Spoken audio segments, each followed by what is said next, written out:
এই জন্য আপনাদের সবার কাছে বলি, বিষয়টাতে আপনারা সিরিয়াসলি দেখেন। আপনারা আপনাদের ছেলেদেরকে ফেরান, আপনারা আপনাদের মেয়েদেরকে ফেরান। আপনারা বুঝতেছেন না, কেউ বুঝতেছে না। সবাই চোখের সামনে এই পৃথিবীর সবচেয়ে শ্রেষ্ঠ গুরুত্বপূর্ণ সম্পদ যে মানুষ, সে মানুষের পতন, মানুষের ধ্বংস, বরবাদি সবাই যেন তাকায় তাকায় দেখে। প্রযুক্তি অনেক আধুনিক হইতেছে, মেশিন অনেক, যন্ত্রপাতি অনেক মজবুত হইতেছে, সব কিছু অত্যাধুনিক হইতেছে, কিন্তু মানুষের আখলাক, মানুষের নৈতিকতা নিচের দিকে নামতেছে। বুঝেন নাই আমার কথাটা? যন্ত্রপাতি, মেশিনারি এগুলো তো সব আধুনিক হইতেছে, মানুষের চরিত্র কই, মানুষের নৈতিকতা কই? একটা মুসলমান কেমনে কল্পনা করে যে আমার ছেলেটা এক ওয়াক্ত নামাজও পড়ে না, এরপরও ওই বাসের চোখে ঘুম আসে কেমনে, ওই মা ভাত রান্ধে কেমনে, ওই মা ঘুমায় কেমনে? বলেন কিভাবে সম্ভব? এটা কিভাবে সম্ভব? কিভাবে সম্ভব? একজন সাহাবীর নাম বলি, হযরত ওয়াসিলা ইবনুল আসকা রাদিয়াল্লাহু তাআলা আনহু। ওয়াসিলা ওনার নাম। এই সাহাবী মিশরে থাকতেন নবীজির ইন্তেকালের পরে। তো ওনার ছেলেকে খ্রিস্টান বাহিনী, রোম দেশে, ইটালি, এই রোম সাম্রাজ্যে খ্রিস্টান বাহিনীর বিরুদ্ধে যুদ্ধরত অবস্থায় ওই সাহাবীর ছেলেকে খ্রিস্টান সেনাবাহিনী বন্দী করছে। আমরা কিতাবে পড়ছি, আরবি কিতাব। বন্দী করার পরে অন্ধকার কুঠুরিতে ছেলেটাকে আটকায় রাখছে। তো এই খবরটা মিশর, হাজার হাজার মাইল দূরে মিশর দেশে ওই এই সাহাবীর কানে আসছে। ওয়াসিলা, এই সাহাবীর কাছে খবর আসছে যে আপনার ছেলে, আপনার সন্তানকে খ্রিস্টান বাহিনী বন্দী করছে। খোদার কসম, খেয়াল করেন, এই সাহাবী, আমরা কিতাবে পড়ছি, সর্বপ্রথম চিৎকার করে দুই হাত তুলে আল্লাহকে বলছে, আল্লাহ, তাইলে আমার সন্তান নামাজ পড়বে কিভাবে? আমার সন্তান দুশ্মনের বন্দিখানায় আজান শুনবে কেমনে? আর অন্ধকার কুঠুরিতে সে ওয়াক্ত চিনবে কিভাবে? ওই নামাজ পড়বে কেমনে? এই প্রথম ফিকির, প্রথম ফিকির এটা। এরপরে কিতাবে আছে তিনি 5 ওয়াক্ত নামাজের সময় এই মিশর থেকে হাজার হাজার মাইল দূরে, আল্লাহর কুদরত, উনি এখানে দাঁড়িয়ে চিৎকার করে বলতেন, ইয়া বুনাইয়া কাদ হানা ওয়াক্তু সালাতিল ফজর, হে আমার সন্তান, ফজরের ওয়াক্ত হইছে, দাঁড়াও বাবা, নামাজ পড়ো। তো মুক্তি পাওয়ার পরে ওনার ছেলে বলছে, আব্বা, 5 ওয়াক্ত নামাজের এলান আপনি যে বলতেন, আমি নিজ কানে শুনতাম। আল্লাহ তাআলা পৌঁছায় গেছে। এক বাবার ফিকির, সন্তানের নামাজ। সাহাবীদের কলিজায় প্রথম ফিকির ছিল। আর আশ্চর্য হাদিস শুনেন, হাদিসের মধ্যে আছে আল্লাহর নবী সাল্লাল্লাহু আলাইহি সাল্লাম সাহাবীদের সামনে বলতেছেন একদিন যে, শোনো, শেষ জামানায় আল্লাহ তাআলা পৃথিবীতে সবচেয়ে বড় যে কাফেরকে পাঠাবেন, যে 40 দিনে কোটি কোটি কোটি কোটি মুসলমানের কে বেঈমান বানায় ফেলবে, কাফের বানায় ফেলবে, সেই বেঈমানের নাম হলো দাজ্জাল। সেই বেঈমানের নাম কি? দাজ্জাল। সে পৃথিবীতে, নবীজি বলছে, প্রকাশ হওয়ার পরে 40 দিন থাকবে। এই 40 দিনে সে কোটি কোটি ইমানদারকে বেঈমান বানায় ফেলবে, কাফের বানায় ফেলবে। তখন তো নবীজি বলতেছেন সাহাবীদের সামনে, কথাটা খেয়াল করেন, যে দাজ্জাল থাকবে কয়দিন? এই প্রথম দিন নবীজি বললেন, শোনো, প্রথম দিন হবে 1 বছরের সমান, দ্বিতীয় দিন হবে 1 মাসের সমান, তৃতীয় দিন হবে 1 সপ্তাহের সমান, আর চতুর্থ থেকে বাকি দিনগুলো তোমাদের স্বাভাবিক 24 ঘন্টা। তো প্রথম দিন হবে কদ্দুর, এই কথাটা বলছে নবীজি। আমরা শুনলে কি কইতাম? ওরে খাইছে রে, কি তো কোন 1 বছরের সমান, মানে এইটার উপরে বিভিন্ন রঙের বেরঙের কথা কইলাম। কিন্তু মুসলিম শরীফের হাদিস, সাহাবীরা যখন শুনছে নবীজি বলল যে দাজ্জাল পৃথিবীতে যখন প্রকাশ পাবে 40 দিন থাকবে, এই বেঈমান ঈমান হারা করবে, একদিন হবে তার প্রথম দিন 1 বছরের সমান। কসম আল্লাহর, সাহাবীরা নবীজিকে প্রথম এই কথা শুনেই প্রথম প্রশ্ন করছে, হাদিসে আছে যে ওই 1 বছর ইয়া রাসূলুল্লাহ, আমরা কি একদিনের নামাজ পড়বো নাকি 1 বছরের নামাজ পড়বো? মানে ওনাগো প্রথম চিন্তা কি?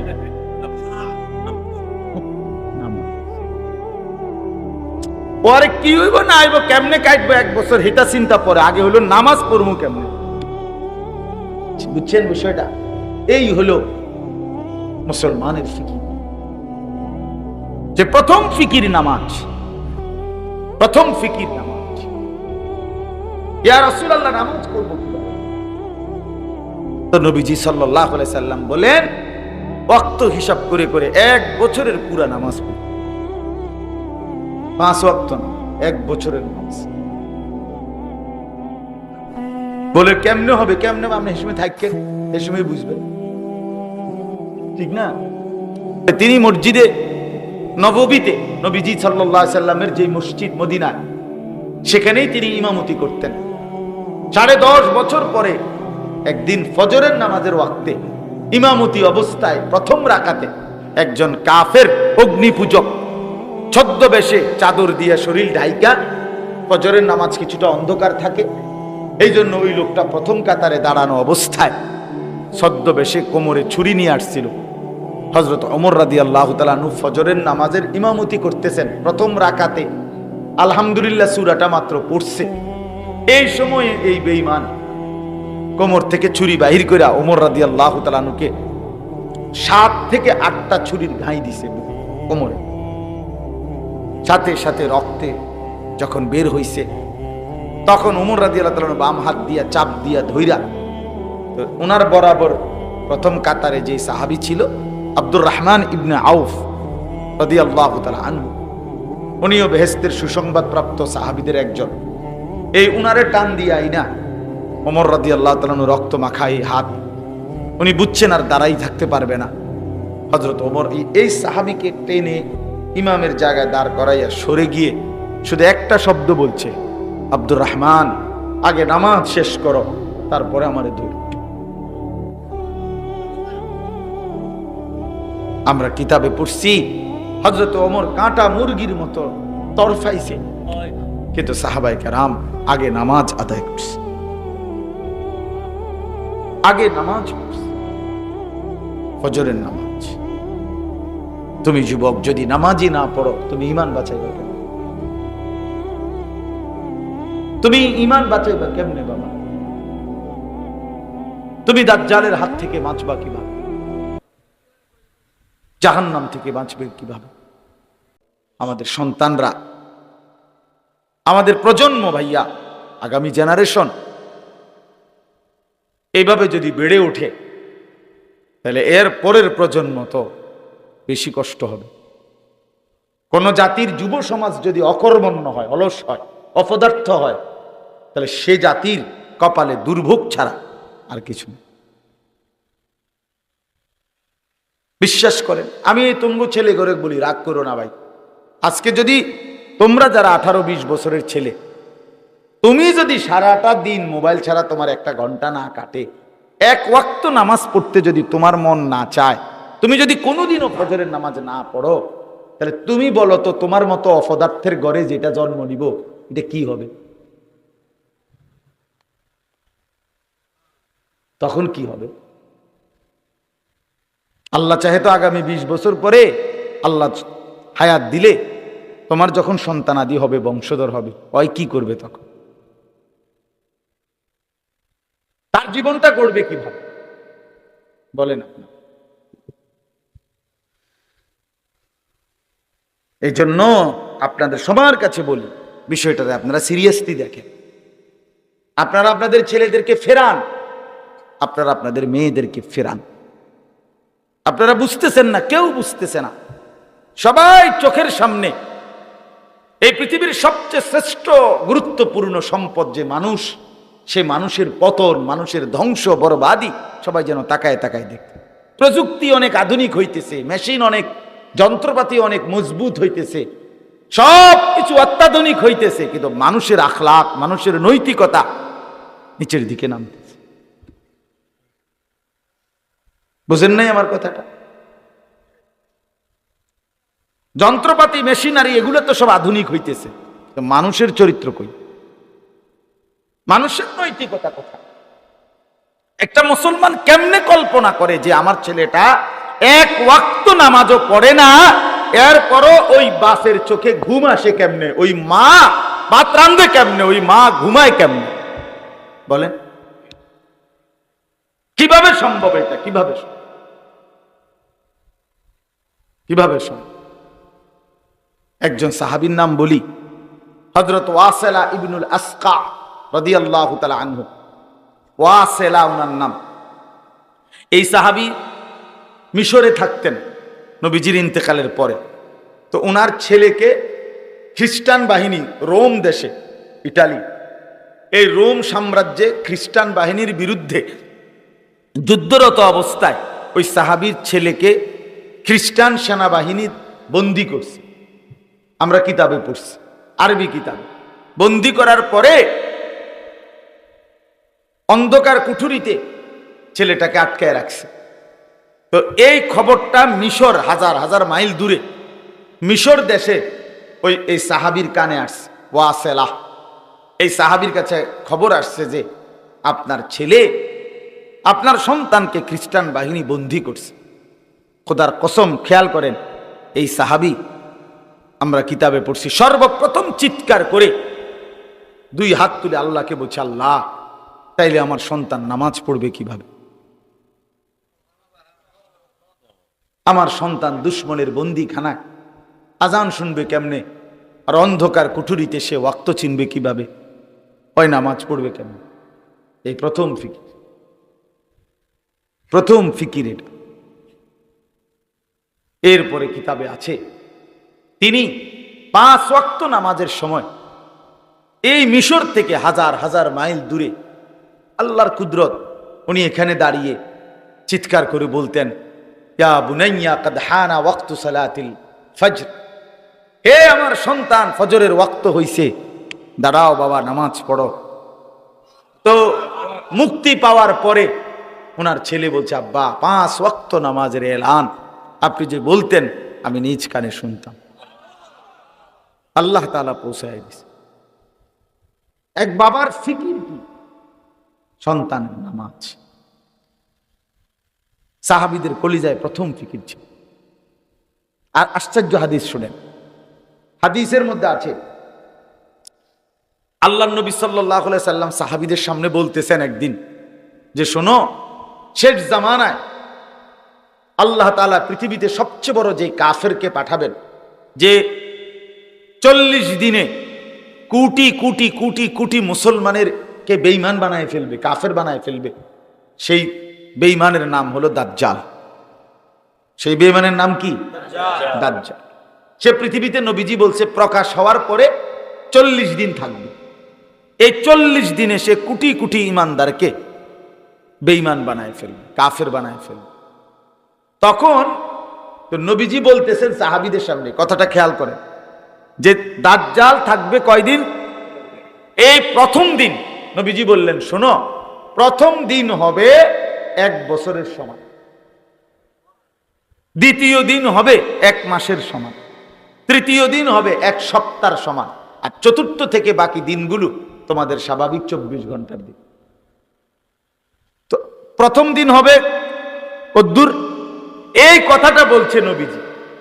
আমরা শুনলে কি কইতাম? ওরে খাইছে রে, কি তো কর, 1 বছরের সমান, মানে এইটার উপরে বিভিন্ন রঙের বেরঙ্গের কথা কইলাম। কিন্তু মুসলিম শরীফের হাদিস, সাহাবীরা যখন শুনছে নবীজি বলল যে দাজ্জাল পৃথিবীতে যখন প্রকাশ পাবে, 40 দিন থাকবে, এই বেঈমান ঈমান হারা করবে, একদিন হবে তার প্রথম দিন 1 বছরের সমান। কসম আল্লাহর, সাহাবীরা নবীজিকে প্রথম এই কথা শুনেই প্রথম প্রশ্ন করছে, হাদিসে আছে যে ওই 1 বছর, ইয়া রাসূলুল্লাহ, আমরা কি 1 দিনের নামাজ পড়বো নাকি 1 বছরের নামাজ পড়বো? মানে ওনাগো প্রথম চিন্তা কি? নামাজ। পরে কি হইব না আইব, কেমনে কাটবো 1 বছর, হিতা চিন্তা পরে। আগে হলো নামাজ পড়বো কেমনে। বুঝছেন বিষয়টা? এই হলো মুসলমানের ফিকির, যে প্রথম ফিকির নামাজ, প্রথম ফিকির নামাজ। ইয়া রাসূলুল্লাহ, নামাজ পড়বো কিভাবে? তো নবীজি সাল্লাল্লাহু আলাইহি সাল্লাম বলেন, ওয়াক্ত হিসাব করে করে 1 বছরের পুরা নামাজ পড়তে হবে। 5 ওয়াক্ত না, 1 বছরের নামাজ। বলে কেমনে হবে? কেমনে আপনি হেসুমে থাকেন, হেসুমে বুঝবেন, ঠিক না? তিনি মসজিদে নববীতে, নবীজি সাল্লাল্লাহু আলাইহি সাল্লামের যে মসজিদ মদিনায়, সেখানেই তিনি ইমামতি করতেন। 10.5 বছর পরে একদিন ফজরের নামাজের ওয়াক্তে ইমামতি অবস্থায় প্রথম রাকাতে একজন কাফের অগ্নিপূজক ছদ্মবেশে চাদর দিয়ে শরীর ঢাইকা, ফজরের নামাজ কিছুটা অন্ধকার থাকে, এই জন্য ওই লোকটা প্রথম কাতারে দাঁড়ানো অবস্থায় ছদ্মবেশে কোমরে ছুরি নিয়ে আসছিল। হযরত ওমর রাদিয়াল্লাহু তাআলা আনহু ফজরের নামাজের ইমামতি করতেছেন, প্রথম রাকাতে আলহামদুলিল্লাহ সূরাটা মাত্র পড়ছে। এই সময়ে এই বেঈমান কোমর থেকে ছুরি বাহির করে ওমর রাদিয়াল্লাহু তাআলা আনহুকে 7 থেকে 8টা ছুরির ঘাই দিছে কোমরে। সাথে সাথে রক্তে যখন বের হইছে, তখন ওমর রাদিয়াল্লাহু তাআলা বাম হাত দিয়া চাপ দিয়া ধইরা, তো ওনার বরাবর প্রথম কাতারে যে সাহাবী ছিল আব্দুর রহমান ইবনে আউফ রাদিয়াল্লাহু তাআলা আনহু, উনিও বেহেশতের সুসংবাদ প্রাপ্ত সাহাবীদের একজন। এই উনারে টান দিয়া আইনা ওমর রাদিয়াল্লাহু তাআলা আনহু রক্ত মাখা এই হাত, উনি বুঝছেন আর দাঁড়াই থাকতে পারবে না। হযরত ওমর এই সাহাবীকে টেনে ইমামের জায়গায় দাঁড় করাইয়া সরে গিয়ে শুধু একটা শব্দ বলছে, আব্দুর রহমান, আগে নামাজ শেষ করো, তারপরে আমারে ধরো। আমরা কিতাবে পড়ছি হযরত ওমর কাঁটা মুরগির মতো তরফাইছে, কিন্তু সাহাবায়ে কেরাম আগে নামাজ আদায় করছে, আগে নামাজ পড়ছে, ফজরের নামাজ। তুমি যুবক যদি নামাজই না পড়ো, তুমি ঈমান বাঁচাইবা কেন? তুমি ঈমান বাঁচাইবা কেমনে বাবা? তুমি দাজ্জালের হাত থেকে বাঁচবা কিভাবে? জাহান্নাম থেকে বাঁচবে কিভাবে?